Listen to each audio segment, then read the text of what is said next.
읽을 부분에는 굉장히 좀 유명한 부분이 나와요. 스데반 집사님이 돌에 맞아서 순교하시는 그 장면을 기록하고 있죠. 그래서 오늘 이런 구절을 이게 사실 좀 별로 보기 싫어하고 좀 불편해하는 그런 구절인 것 같아요. 왜냐하면 나는 예쁘게 신앙생활을 하고 싶은데, 소위 말하는 적당히 믿고 싶은데, 얌전히 믿고 싶은데 뭔가 이런 내 목숨이 왔다 갔다 하는 지경까지 내가 믿어야 되나, 그런 이제 불편하게 하는 그런 마음들이 있을 것 같습니다. 근데 그 미지근해서 그래요. 저도 옛날에 그랬는데 이게 확실히 예수님의 말씀이 받아들여지고 그 스데반 집사님이 쭉 얘기하는 그 세계관에 이미 들어있는 얘기지만, 하나님이 이 세상을 창조하신 것부터 해서 우리를 구원하시기 위해서 역사적으로 어떤 일을 쭉쭉쭉 하셨고 앞으로 그 완성될 구원이 어떤 건지를 아는 사람이라면 사실 우리가 좀 이 땅에서 그냥 편하게 살다 갔으면 좋겠다, 이런 생각을 버릴 수가 있죠. 더 정확하게 말하면 그런 생각보다 더 중요한 문제가 있구나, 그것에 이제 눈을 뜰 수 있는 것 같습니다. 지난 시간에 이어서 한번 쭉 볼게요. 30절. 그 모세 얘기하다가 멈췄었죠. 지난 시간에도 계속 얘기했던 게, 모세도 대다수의 이스라엘 사람들에게 인정받지 못했었다. 그런데 결국에는 그 모세가 온 이스라엘을 구원하는 하나님께서 구원하시는 구원자로서 역할을 했다.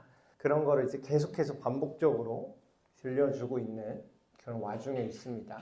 그래서 지난 시간에는 그 모세가 거절당하고 40년 동안 왕자 생활이 아니라 이제 목자 생활로, 어떻게 보면 도피죠. 도피 생활을 한 이후에 그 이야기를 이제 이어서 스데반 집사님이 얘기하는 거예요. 40년이 참에 천사가 시내산 광야 가시나무 떨기 불꽃 가운데서 그에게 보이거늘, 이것도 굉장히 유명한 장면이죠.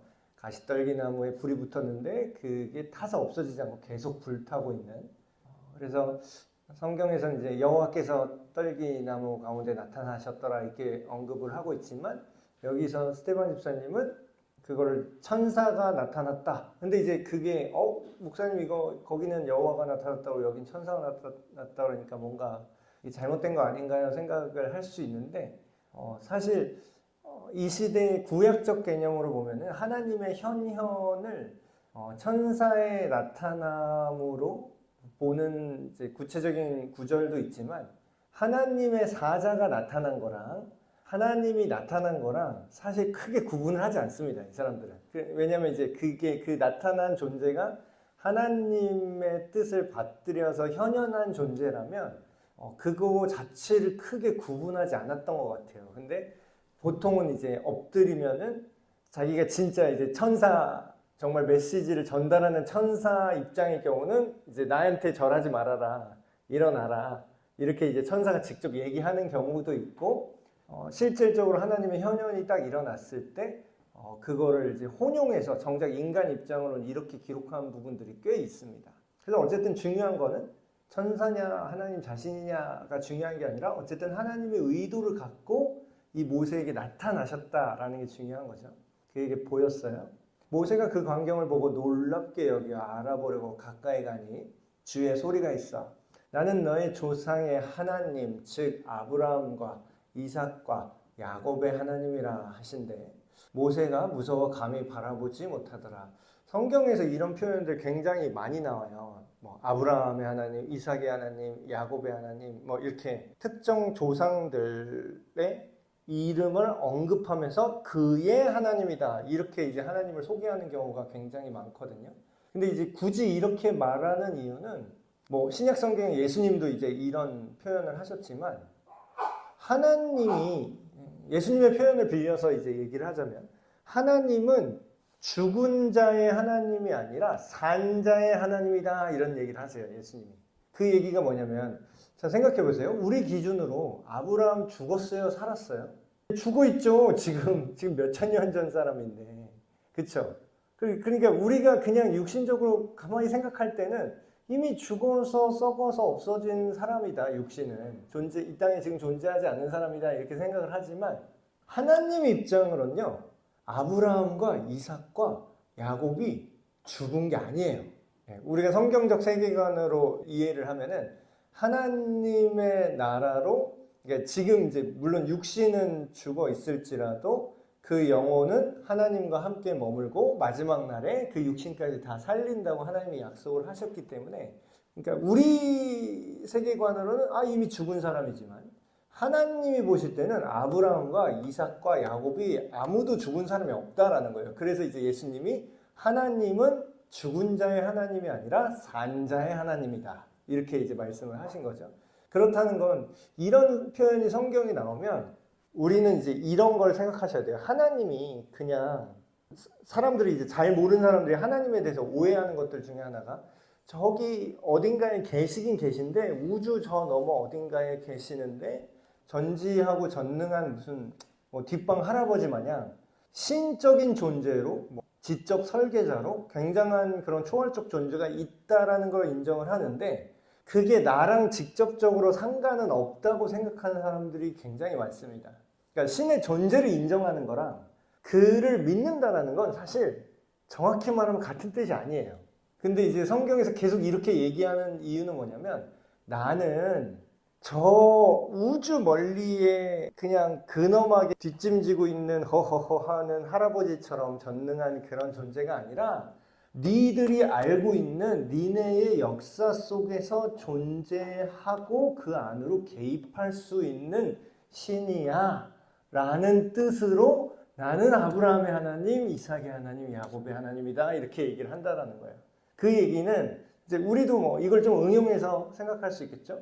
내가 믿는, 그렇게 됐으면 좋겠지만 나중에 이제 제가 우리 아들의 아들 이런 식으로 후대가 있을 거잖아요. 그러면 역사적으로 할아버지, 아버지, 우리 아들에게는 아버지인 제가 존재했었죠.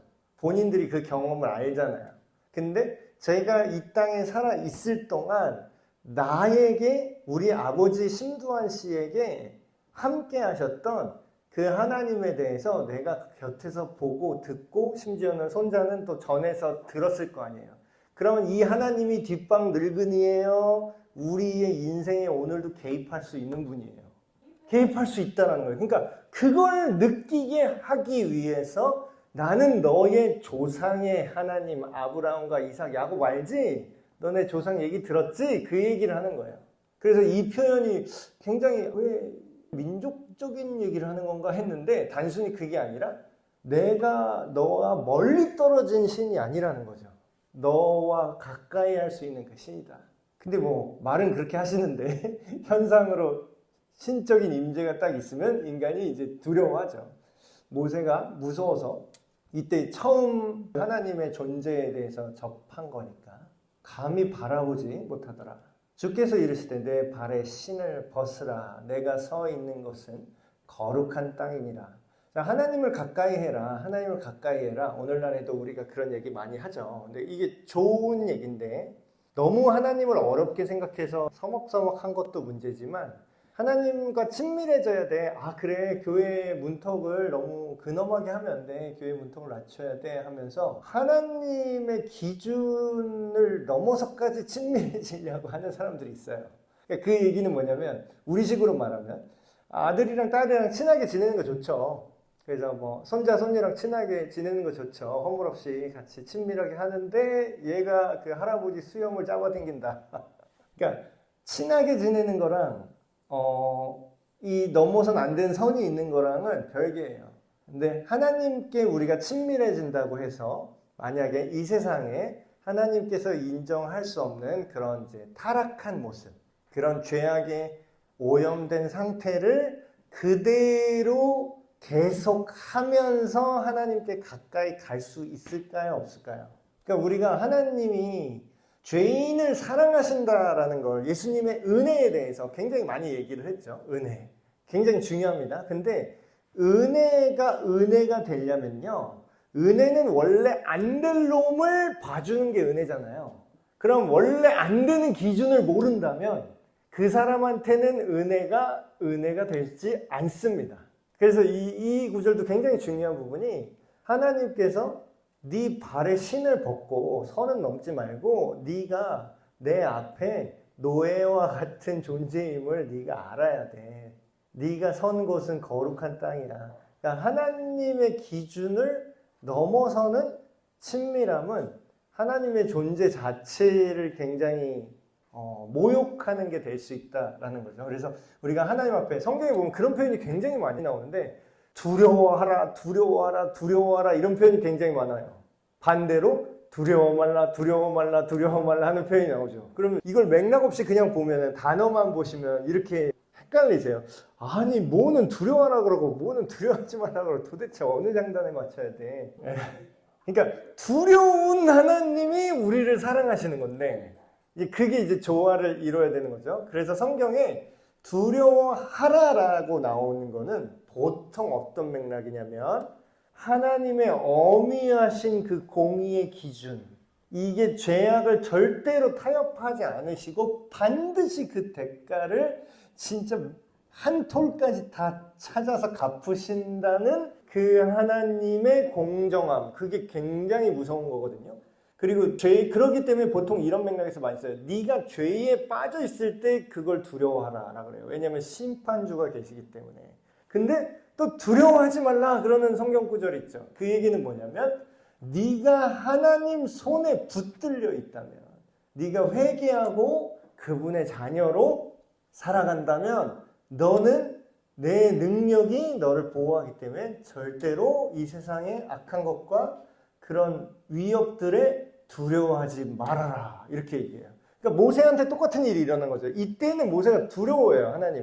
하나님의 거룩함을 처음 맞닥뜨리고 어쩔 줄 모르니까 두려워하는데 정작 하나님을 만나서 하나님의 명령을 받아서 자 파라오한테 가서 바로에게 가서 내 말을 전해라 했을 때 못해요 근데 하나님 뭐라고 해요?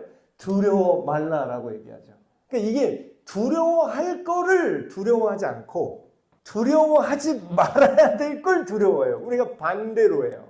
그럼 뭐예요? 세상의 어떤 위협과 우리를 하나님의 백성으로 살아가는데 그거를 공격하는 자들을 두려워하면 안 되는데 그걸 두려워하고 하나님의 그 어미하신 그 공의와 그 거룩함을 두려워해야 되는데 그거는 안 두려워하고 맨날 하나님 앞에 죄 싸질러 다니면서 행 이러고 있다라는 거예요. 그래서 이제 그런 개념도 이 안에 이제 계속해서 복선처럼 계속 들어가 있다는 거죠. 그래서 하나님이 이제 말씀을 하십니다. 내 백성이 애굽에서 괴로움 받음을 내가 확실히 보고 그 탄식하는 소리를 듣고 그들을 구원하려고. 여기서 구원이라는 단어가 굉장히 중요해요. 지금 스데반 집사님이 어떤 맥락에서 이 얘기를 하냐면 구원자로 오신 예수님이 십자가에서 죽으시고 부활하시고 승천하신 이후에 그 복음을 계속 전하다가 나한테 이제 돌 던지려고 하는 사람들이잖아요. 그 얘기는 뭐냐면 네가 하나님의 구원에 대해서 너희들이 지금 못 알아보고 있어. 그 얘기를 이 설교를 통해서 계속 얘기를 하는 거죠. 그때도 하나님께서 모세를 부르셔서 그 백성들을 구원하려고 지금 오셨다라는 거예요. 그래서 뭐예요? 이제 내가 너를, 여기서 말하는 너는 모세죠. 그 돌로 치려고 하는 이 이스라엘 사람들이 물고 빨고 하는 그 모세. 근데 내가 너를 그 이집트로 보내리라. 하나님의 부름을 받았어요. 근데 이제 사람들이 이거를 알아요, 몰라요? 이 당시 사람들이 잘 인정 안 해요. 그러니까 계속 돌려가는 거예요. 니들이 지금 예수 그리스도를 인정하는 것이 오늘날 갑자기 이런 게 아니라 이 모세 때부터 그랬던 거야 하면서 이제 얘기를 하는 거죠. 그들의 말이 누가 너를 관리와 재판장으로 세웠느냐 하며 거절하던 그 모세도 이때 거절당하고 40년 동안 지금 숨어 있는 거잖아요. 근데 거절당했던 그 모세를 하나님은 가시떨기 나무 가운데서 보이던 천사의 손으로 관리와 속량하는 자로서 보냄받았다라는 거예요. 그러니까 이 서사를 계속해서 중복해서 얘기하죠. 예수 그리스도께서 구원자로 이 땅에 오셨는데 너희도 그들을 거절하고 있지 않냐? 그 얘기를 하는 거예요. 이 사람이 백성을 인도하여 나오게 하고 이집트와 홍해와 광야에서 40년간 기사와 표적을 행하였느냐. 이거는 이스라엘 사람이라면 다 아는 내용이잖아요. 너희들을 핍박하는 그러니까 약간 지금이랑 좀 비슷한 것 같아요. 예수님을 죽인 게 물론 직접적으로 죽인 거는 로마 정권이 죽인 것처럼 돼 있지만 사실상 예수님을 대놓고 죽일 그 주요 세력은 믿는 사람입니까? 안 믿는 사람입니까? 하나님을 그렇게 사랑한다고 하는 유대인들이 예수님을 죽였어요. 자, 지금도 비슷합니다. 빌런이 어디서 나오는지 아세요? 내가 예수를 믿는다, 나 교회다, 나도 교회 다닌다, 이런 사람들에서 나옵니까? 아예 안 믿는 사람에서 나올까요? 이게 역사가 계속 반복돼요.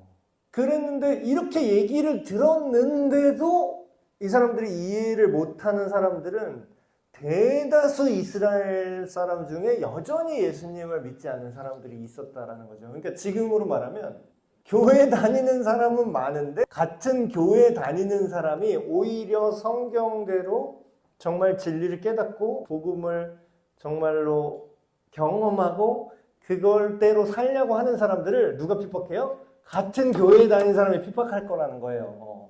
지금도 그래서 일부러 그러는 것 같아. 물론 이제 성경에도 이제 가라지를 교회에 심는다, 사탄이 그렇게 하지만 얘네들이 밖에서 때리면은 너무 이렇게 종교 탄압 티가 나니까 같은 기독교 안에 신학교 안에 그런 이상한 애들을 일부러 좀 집어넣는 것 같기도 해요. 네, 그래서 물론 이제 대놓고 이단 애들이 정통 신학교에 자기네 애들을 신학생으로 전도사부터 집어넣어서 키우는 것도 있다고 하더라고요. 근데 이제 뭐 대놓고 그렇게 하는 것까지는 아니더라도 예수님을 믿는다고 하는데 약간 애매하게 성경이 말하는 그 분명한 복음에서는 살짝 벗어나 있는, 그런데 이런 애들이 나도 기독교요, 나도 목사요, 나도 신학박사요, 나도 장로요, 나도 권사요, 나도 집사요 하면서 발목을 계속 잡아요. 그러니까 이게 예나 지금이나 이런 사람들이 지금 하나님 잘 믿는다고 하는 유대인들이 지금 스데반 집사님 돌로 치는 거잖아요. 이스라엘 자손에 대하여 하나님이 너희 형제 가운데서 나와 같은 선지자를 세우리라 라고 메시지를 받았던 자가 누구라고요? 니들이 그렇게 물고 빨고 하는 모세가 이 메시지를 하나님한테 받았어. 이게 무슨 뜻이냐면 제가 교환에 써놨는데 신명기 18장 15절을 보시면 성경을 조금 꼼꼼히 읽으신 분은 모세가 이제 가나안 땅에 들어가지 못하고 마지막으로 하나님의 그 명령, 하나님의 그 율법과 그 하나님의 뜻을 갈무리해가지고 그 모든 이스라엘 백성한테 이제 유언 아닌 유언처럼 이렇게 전달하는 내용이 신명기예요. 그러니까 마지막으로 요약해서 다시 한번 말할게, 이게 신명기라고요. 근데 그 신명기에 굉장히 특이한 구절이 하나 나와요. 모세가 이렇게 얘기를 합니다. 너희들의 그 하나님 여호와께서 너희 중에 너의 형제 중에서, 같은 민족이란 뜻이에요. 같은 유대인 안에서 너를 위하여 나와 같이 선지자, 여기서 나라고 말했는데 모세가 뭘 얘기하는 거예요? 하나님이 세워서 구원하게 이끄셨던, 구원의 길을 제시했던 나 같은 선지자가 있는데, 근데 특정 선지자예요. 복수의 선지자들이 아니라 한 존재를 이제 예언을 하는 겁니다. 그 한 명을 하나님께서 일으키실 거야, 앞으로. 근데 이제 하나님한테는 하루가 천년 같고 천년이 하루 같다 그런 게, 이게 뭐 금방 나올 줄 알았는데 뭐 그게 여호수아인가?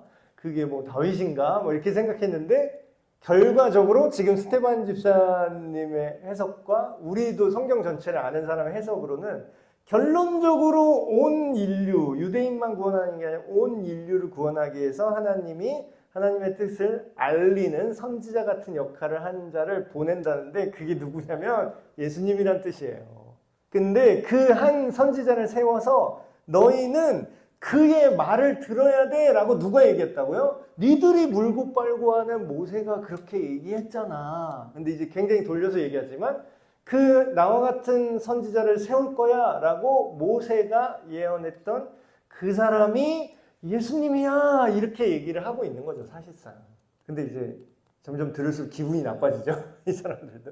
이게 참 이상해요. 이게 자기가 유대인이라고 전혀 의심하지 않고 자기가 하나님 백성이라고 전혀 의심하지 않았을 거예요.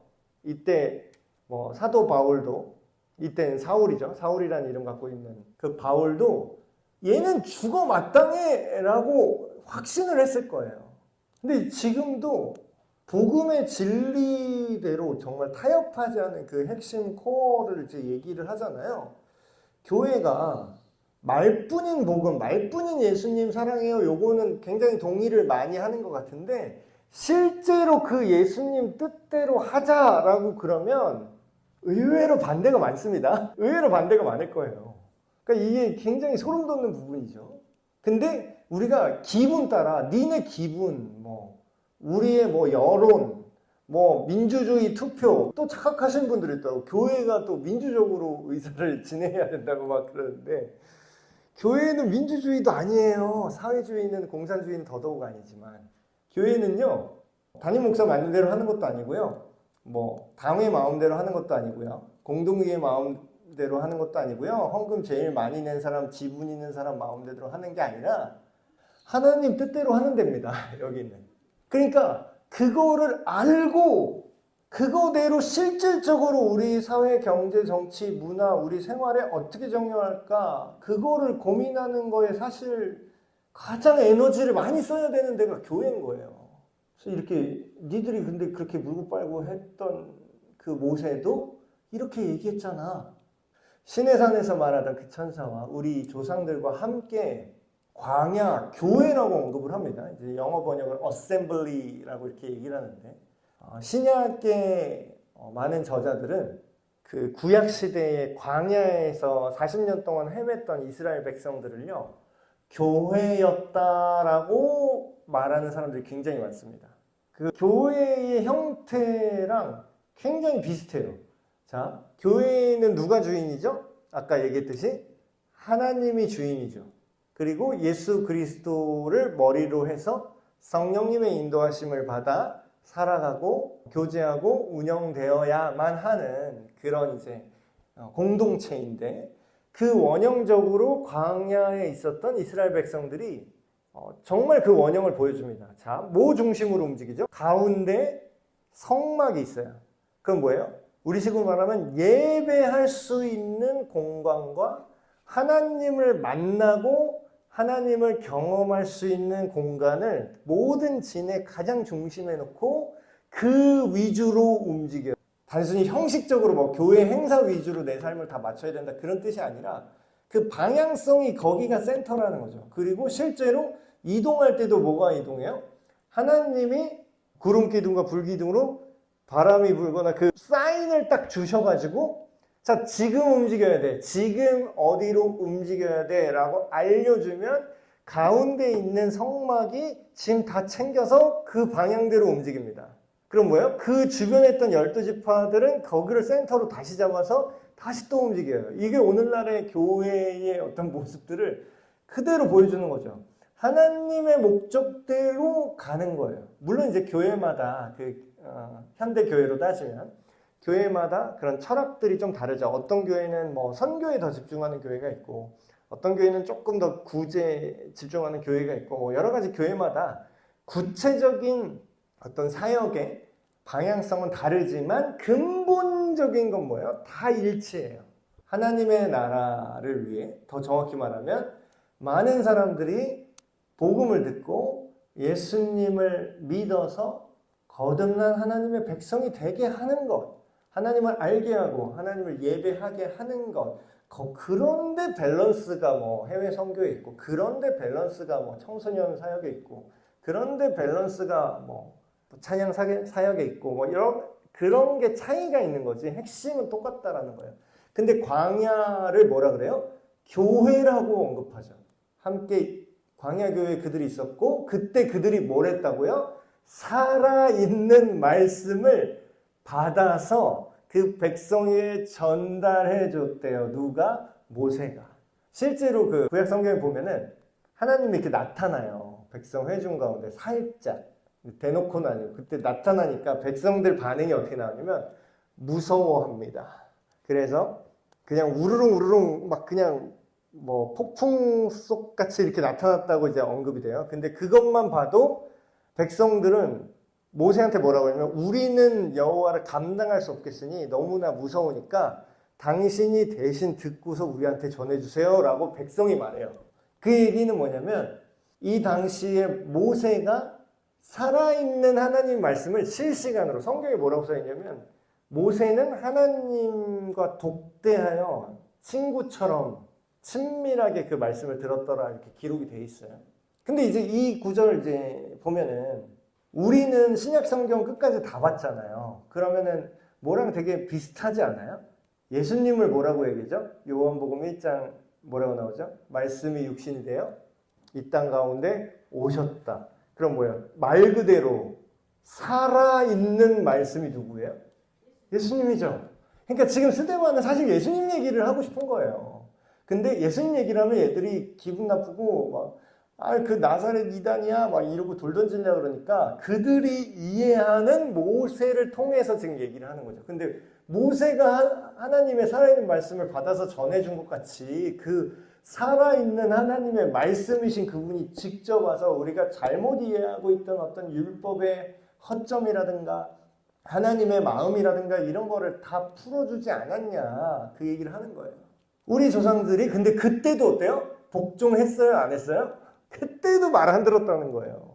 너희들이 이제 지금은 뭐 모세 우리의 모세 막 이러면서 잘 믿는 척 하잖아요. 이 당시 스데반 시대 기준으로. 근데 정작 모세가 그 사역했을 때 그 시대에 하나님이 모세한테 하신 말씀을 복종 안 한 사람들도 되게 많았고 심지어는 대부분 우상숭배로 흘렀다라는 거죠. 어떻게 했다고요? 모세에게 복종하지 아니하고자 거절하며 그 마음이 도리어 야 이집트 때가 더 좋았어 이렇게 하는 얘기들이 있었다라는 거예요. 근데 지금도 우리도 그러니까 이게 계속 역사가 반복되는 게 지금 우리 시대에 주기철 목사님이나 그런 어떤 신앙을 위해서 타협하지 않고 굳건히 믿음을 지켰던 그런 신앙의 선배님들 뭐 손양원 목사님, 주기철 목사님 이런 얘기 들으면 어때요? 우리 주기철 목사님, 우리 손양원 목사님 믿음의 거인들 짝짝짝 이러죠.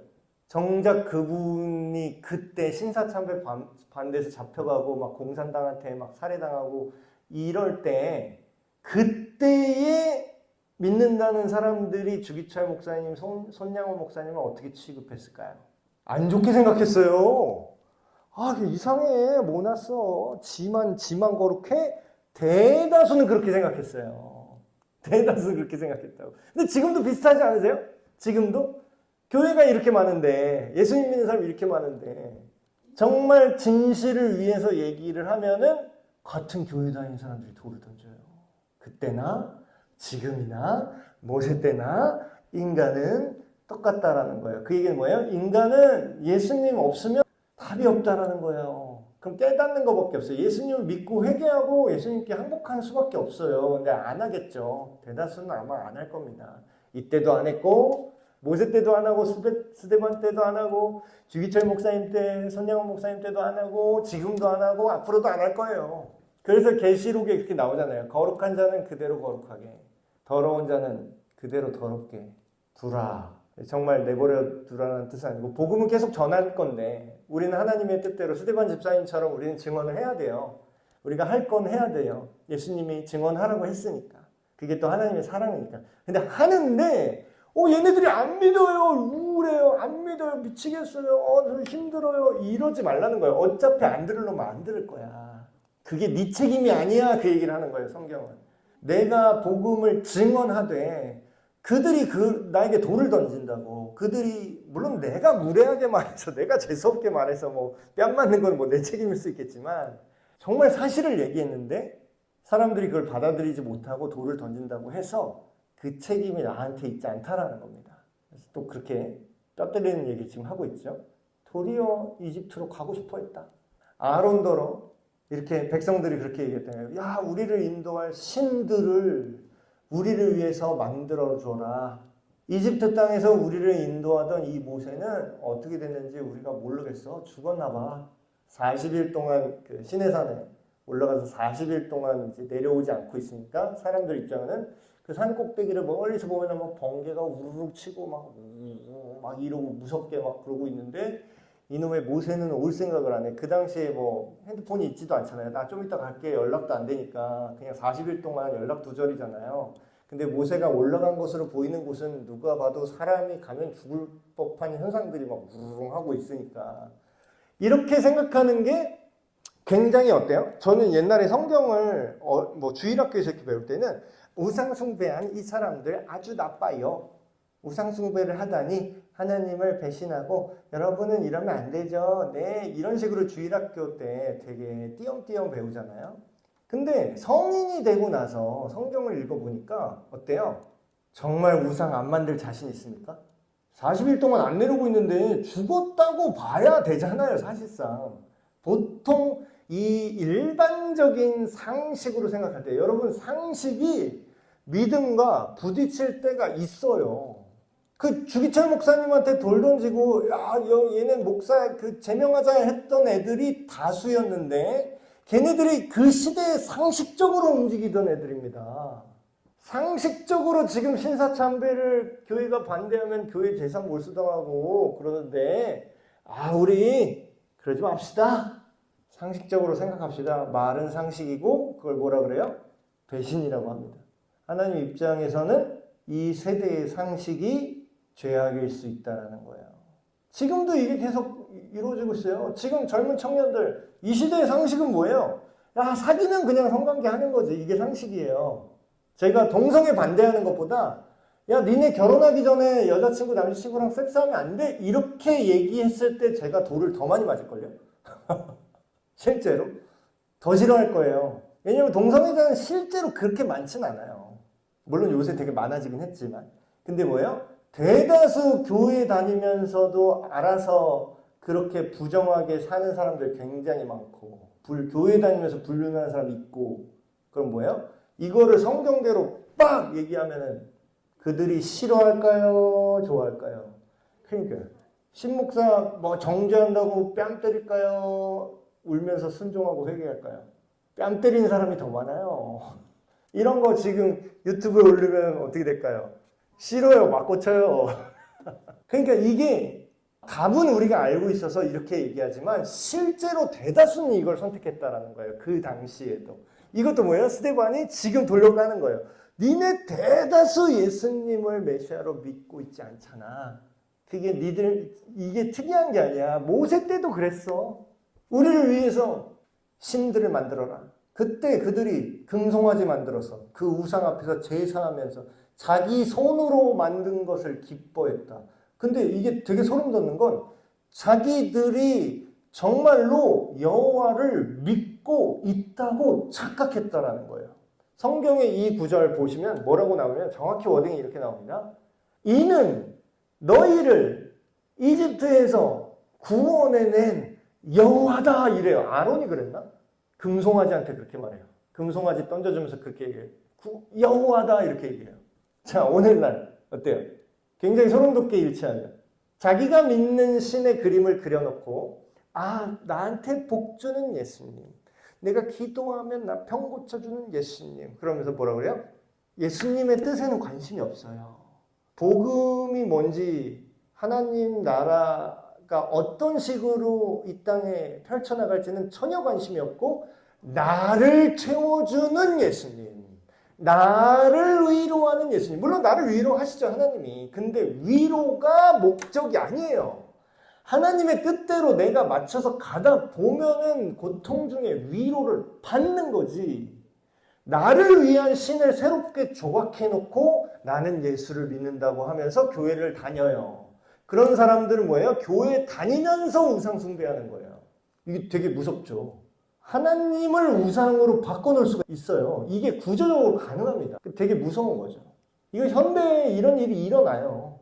다 손들고 찬양해. 헌금도 내요. 교회도 다녀요. 예배도 다 나와요. 근데 그 사람이 우상 숭배인지는 겉으로는 구분이 안 된다니까요. 하나님이 그 사람 속을 보면은 이렇게 된다라는 거예요. 하나님이 그래서 어떻게 해요? 그 사람을 받아줘요? 외면하시죠. 그들을 그 하늘의 군대 섬기는 일에 버려두셨으니, 여기 하늘의 군대라고 번역됐는데 이게 영어로 보면 heavenly bodies 뭐 이렇게 나와요.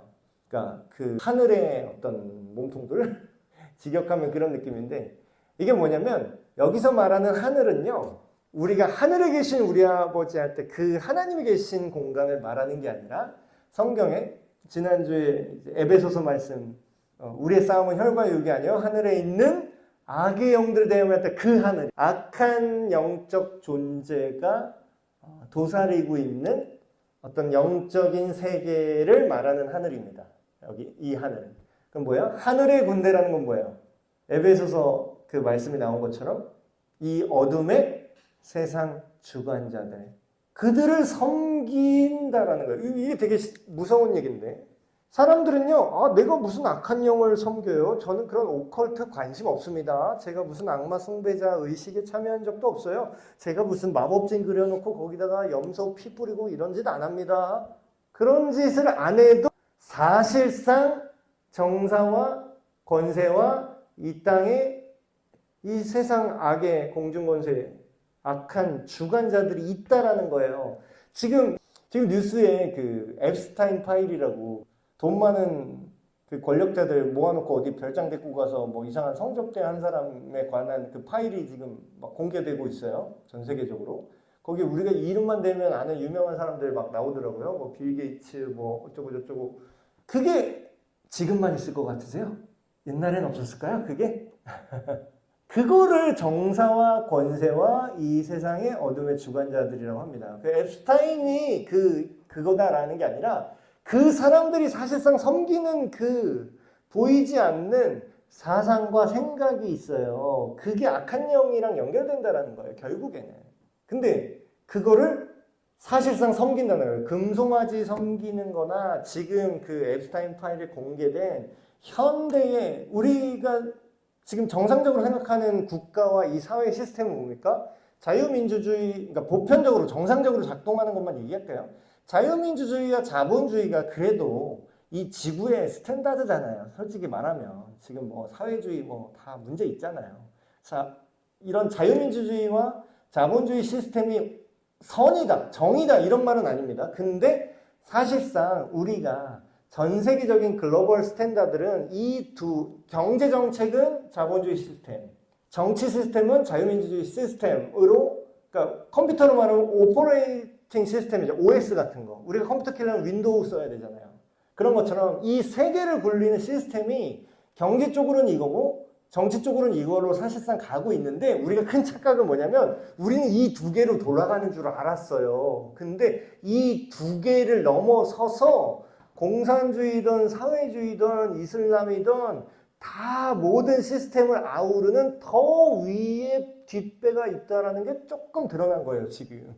걔네들은 자본주의자, 뭐 민주주의자만 있는 게 아니에요.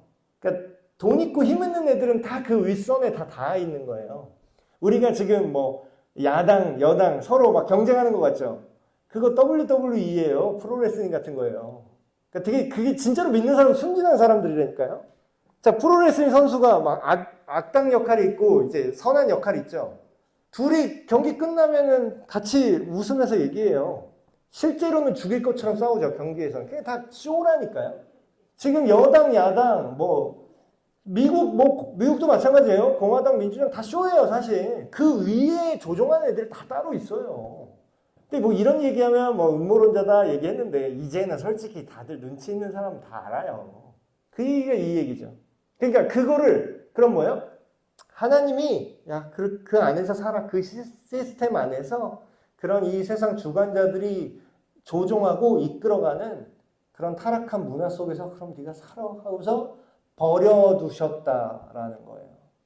이는 선지자의 책에 기록된 바 이스라엘의 집이여 너희가 광야에서 40년간 희생과 제물을 내게 드린 일이 있었느냐. 이게 되게 웃기죠. 희생 제물을 하루 이틀 드렸습니까? 드렸을 거 아니에요. 율법대로 하라고 법을 주셔갖고 광야에서도 했을 거 아니에요. 근데 지금 뭐라고 얘기해요? 하나님의 입장으로는 네가 했냐? 이렇게 얘기하는 거예요. 이게 오늘날도 마찬가지입니다. 오늘날 대한민국 한정에도 주일마다 예배 드리는 교회가 몇 개가 있습니까? 우리가 예배의 수가 적을까요? 엄청나게 많아요. 주일 예배도 뭐 수요 예배, 뭐 금요 예배, 뭐 화요 모임, 목요 찬양, 뭐 새벽 예배 매일매일 거기다가 뭐 주일날 1부, 2부, 3부, 4부 뭐 어린이 예배, 외국인 예배 뭐 다 있어요. 근데 뭐예요? 하나님이 성경에 보면 그 얘기가 나와요. 내가 이 땅에서 나를 예배하는 자가 있는지 내가 눈을 씻고 열심히 찾고 있다 이런 구절이 나와요. 하나님은 예배하는 자를 찾으시느니라. 근데 찾는다라는 건 여러분 흔해 빠졌는데 그걸 찾아요? 흔해 빠진 거를 못 찾아요. 당연히 손 닿으면 있는 건데. 근데 하나님이 그렇게 열심히 찾고 계신다는 건 무슨 뜻이죠? 뒤집어서 말하면 희귀하다는 뜻이에요. 예배 시간은 많은데 예배 행동은 많은데 예배 모임은 많은데 이때도 마찬가지죠. 희생 제물 예식은 많은데 진짜로 네가 영과 진리로 내가 받을 만한 예배를 드린 적이 있었던 것 같니? 이렇게 말씀하신다라는 거예요. 그 증거가 뭐예요? 보낸 예수님을 못 알아보고 있다라는 거죠. 몰록의 장막과 신, 레판, 신이라는 게 진짜 신이라는 게 아니에요. 소문자 가십니다. 그러니까 니들이 세운 가짜 신이란 뜻이에요. 가짜 신, 레판의 별을 네가 받들었지 않냐. 광야에서 돌아다닐 때도 가나안 땅에 정착했을 때도 니네가 내가 아닌 다른 것들을 쫓지 않았냐.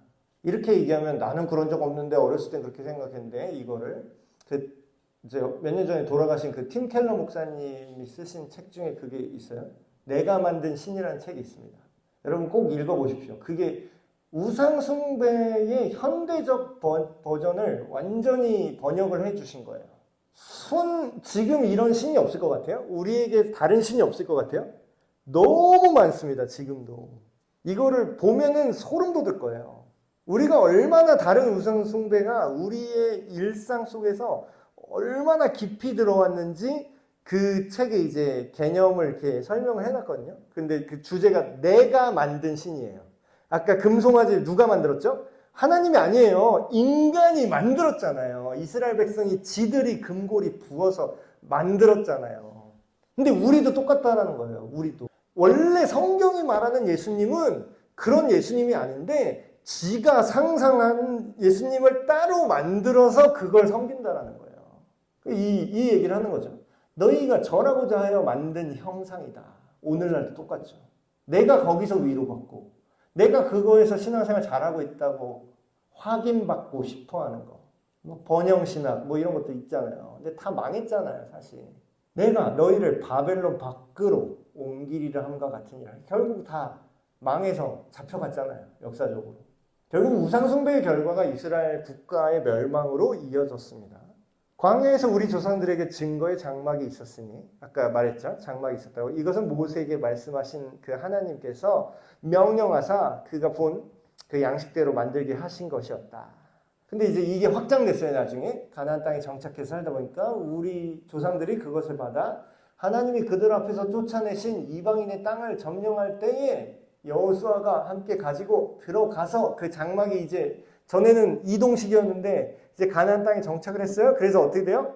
다윗 때까지 있는데 그게 성막으로 되고 그 성막이 성전 건축으로 이제 확장된 거죠. 다윗이 하나님 앞에서 은혜를 받아 야곱의 집을 위하여 이스라엘을 말하는 거죠. 하나님의 처소를 준비하게 하여 달라고 간구하더니 여기까지는 좋아요. 이게 되게 좋은 마음으로 한 거예요. 다윗이. 솔로몬이 그때에는 못 짓고 그 다음 때인 솔로몬이 그를 위하여 집을 지었다. 여기서 말하는 집은 성전이죠. 성전 건축. 그러나 지극히 높으신 이는 손으로 사람의 손으로 인위적으로 지은 곳에 계시지 아니하시나니 선지자가 이렇게 말했다. 주께서 이르시되 하늘은 나의 보좌요 땅은 나의 발등상이니 발받침대 같은 거죠. 너희가 나를 위하여 무슨 집을 짓겠으며 나의 안식할 처소가 어디냐. 이건 비유적으로 말하면 거예요. 우리 딸이 나를 위해서 맛있는 걸 사 먹으세요 라고 자기가 번 용돈 몇만 원을 모아서 나한테 줬어요. 저는 기분이 좋죠. 근데 제가 이렇게 얘기를 하는 거죠. 네가 돈이 있으면 얼마나 있겠니? 네가 나를 먹여 살릴 수 있겠니? 네가 나한테 준 것도 다 내가 너한테 준 거고 나는 너의 마음을 받는 거지. 그게 네가 날 위해서 한 게 실질적으로 나한테 무슨 내 생존에 기여를 하진 않아. 이 얘기예요. 이 모든 것이 다 내 손으로 지은 것이 아니냐. 하나님이 이렇게 얘기한다는 거. 어차피 내가 다 준 거잖아. 그럼 뭐예요? 여기서 말하는 건 솔로몬 성전 때나 지금 우리의 마음 자세나 뭐예요? 우리가 하나님을 위해서 봉사를 할 때, 교회에서 뭔가 봉사를 할 때도 마찬가지예요. 하나님 나라를 위해서 내가 진짜 냉수 한 그릇이라도 떠드리고 싶습니다 할 때, 그때 우리 마음속에 내가 그래도 이만큼을 했는데 라는 거드럭거리는 그런 교만한 마음이 든다면 그게 하나님이 볼 때 의미가 있을까요? 없을까요? 의미가 없을 뿐더러 그냥 재수만 없는 거예요. 야, 네가 그거 갖다가 나한테 지금 유세 떠는 거니? 이렇게 되는 거죠. 그러니까 동일한 원리로 교회 안에서 하는 활동도 마찬가지입니다. 사람들이 이제 이거를 모르고 진짜 하나님을 만나지 않았는데 교회 문화, 교회의 어떤 행정으로만 배운 사람들이 이제 그런 잘못된 행동들을 하는 거죠. 내가 여기서 헌금을 제일 많이 냈으니까 뭐 내가 여기서 교회에서 방구 좀 낀다 이런 생각 가진 분들. 그러면 이제 교회가 굉장히 힘들어지죠. 그런 분들이 이제 자기의 뜻대로 교회를 마음껏 좌지우지 하려고 이렇게 할 때 목이 곧고 마음과 귀의 할례를 받지 못한 사람들아, 목이 뻣뻣하다라는 거예요. 되게 교만한 사람들아 이렇게 얘기하는 거예요. 근데 나도 할례 받은 나도 유대인인데 다들 이렇게 거드럭거리고 있다라는 거예요. 근데 뭐예요? 너희도 네 조상들이 했던 거랑 똑같이 행동하네. 지금 성령을 하나님의 영을 니들이 거스르고 있어. 하나님의 백성이라고 거들먹거리면서 할례를 받았으니까 난 하나님의 백성이야. 근데 뭐라고 얘기하죠? 신약 시대에 계속해서 이 똑같은 얘기를 해요. 오직 몸뚱이에 할례 받았다고 네가 하나님 백성이 아니라 너의 마음과 너의 귀에 할례를 받아야 돼. 이건 상징적 표현이죠.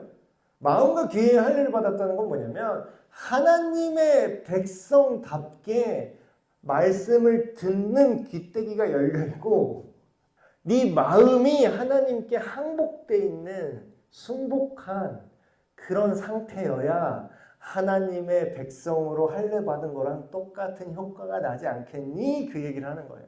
너희 조상들이 선지자들 중에 누구를 박해하지 아니하였느냐? 박해했단 얘기죠.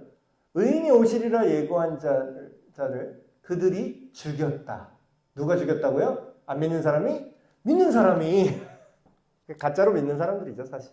죽였고 이제 너희는 그 의인을 잡아준 자요 살인한 자가 되나니. 이것도 뭐예요? 계속 예수님이랑 겹쳐서 과거의 얘기를 계속하고 있는 거예요. 너희는 천사가 전한 율법을 받고도 그 모세의 율법을 받고도 어떻게 했다고요? 안 지켰다라는 거예요. 지킨다고 말을 하지만 사실상 안 지키는 거예요. 그들이 이 말을 듣고 어때요? 마음에 긁혔어요. 근데 긁혀서 내가 잘못했구나 하고 회개하면 좋은데 긁혀서 어때요? 저놈 새끼가 괘씸해 이렇게 되는 거예요.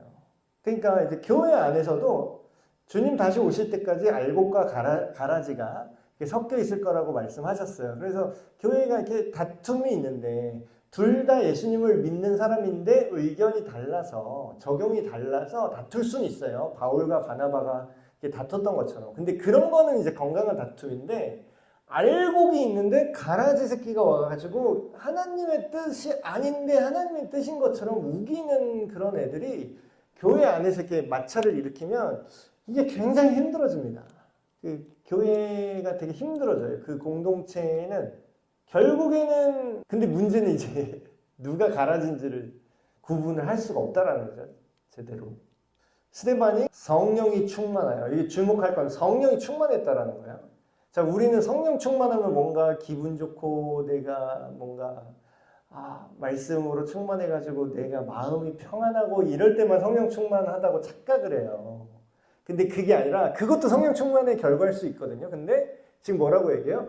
돌 맞아 죽기 직전에 성령이 충만했대요. 이게 참 되게 슬픈 현실이죠. 긁혀가지고 지금 돌 들고 이렇게 험악한 분위기인데 성령이 충만해서 어떻게 행동했대요? 하늘을 우러러 주목하여 하나님의 영광과 및 예수께서 하나님 우편에 서 계신 것을 보고 말하되 보라 하늘이 열리고 인자가 예수님이죠.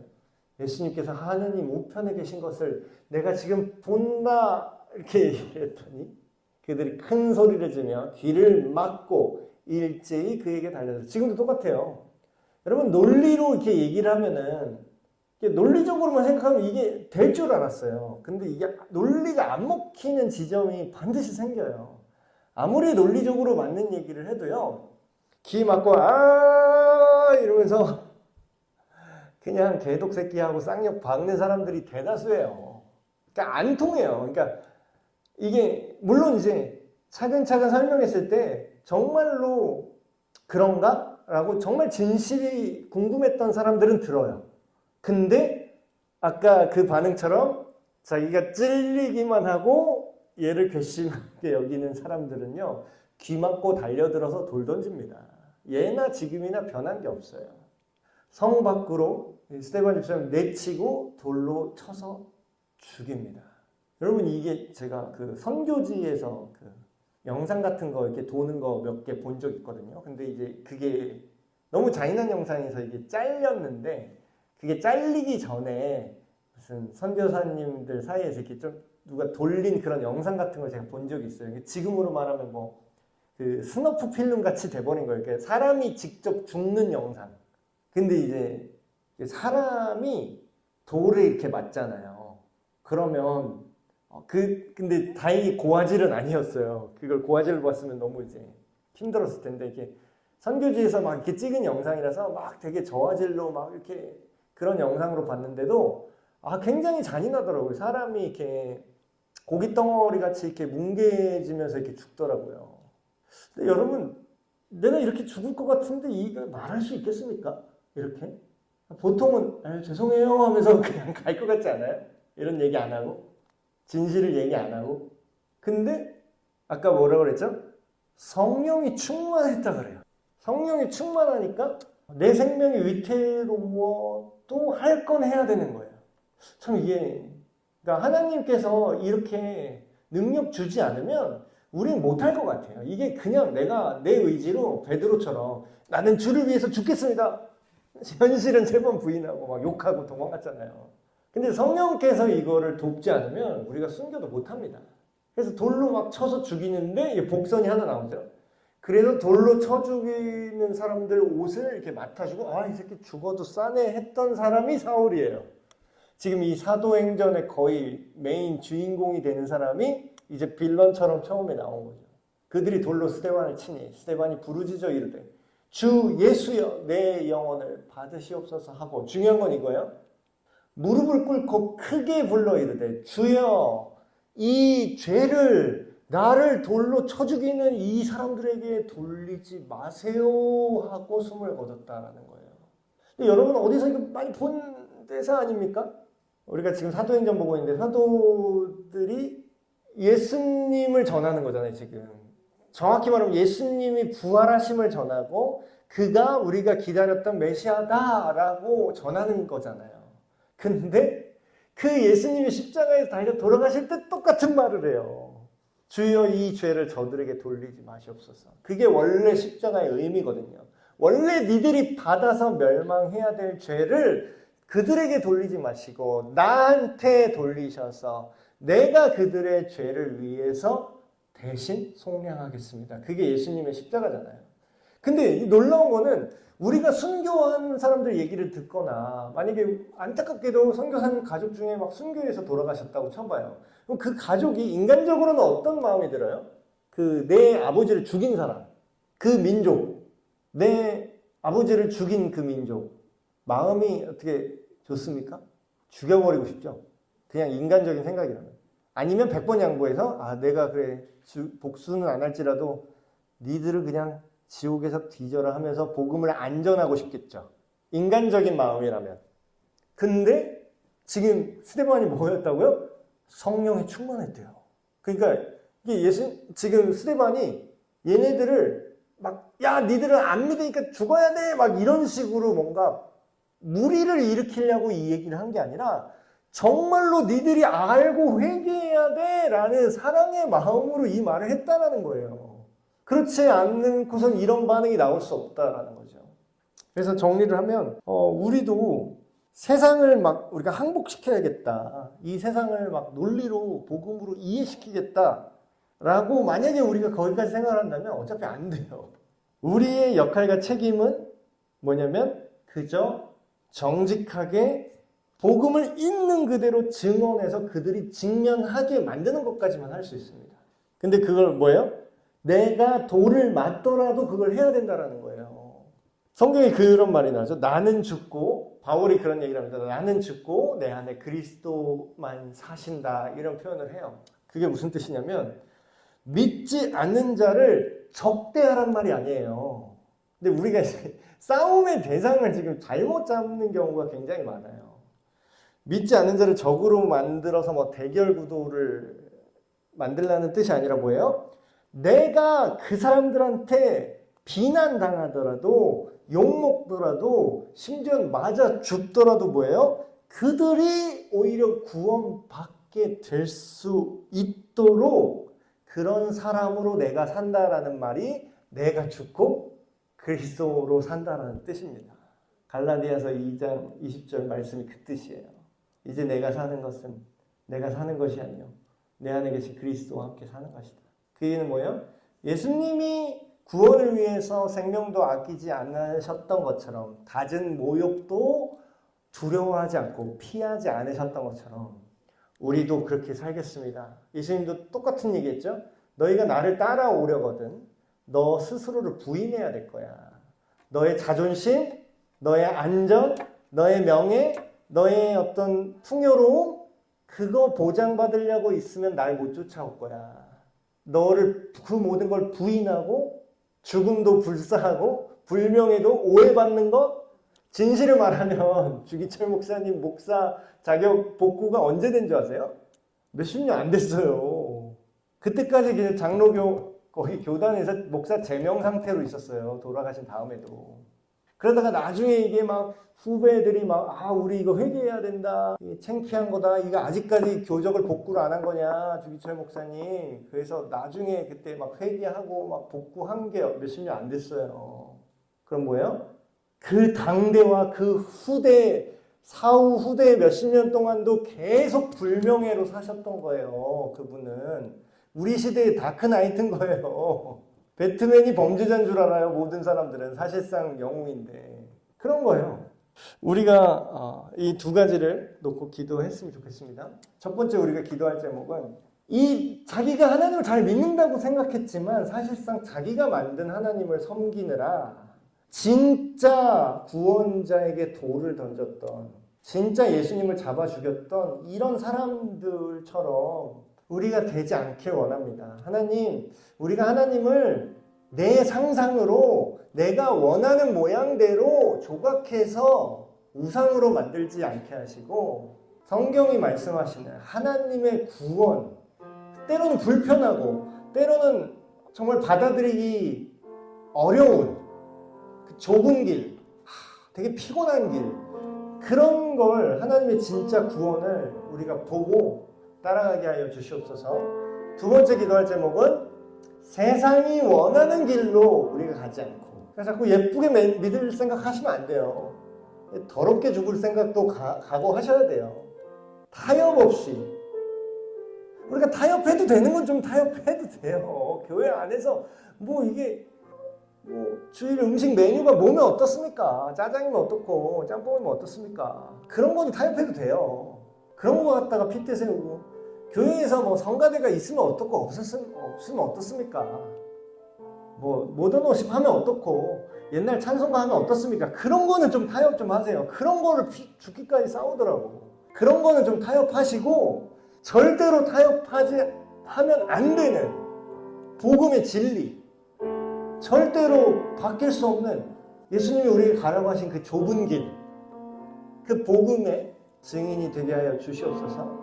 다 같이 한 마음으로 기도하시겠습니다. 하나님 아버지, 오늘 스테반 집사님의 순교하는 장면을 보면서 다시 한번 우리의 신앙과 믿음을 돌이켜 보기를 원합니다.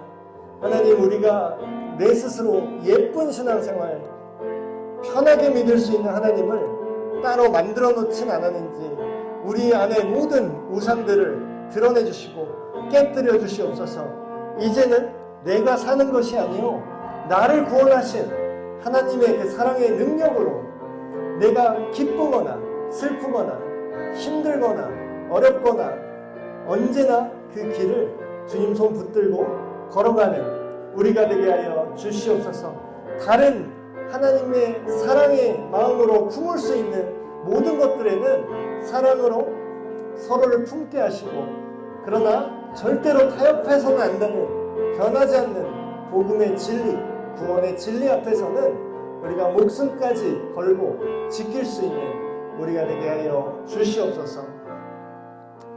하나님 아버지, 오늘도 사도행전 7장의 말씀을 가지고 함께 우리의 삶을 비춰봤습니다.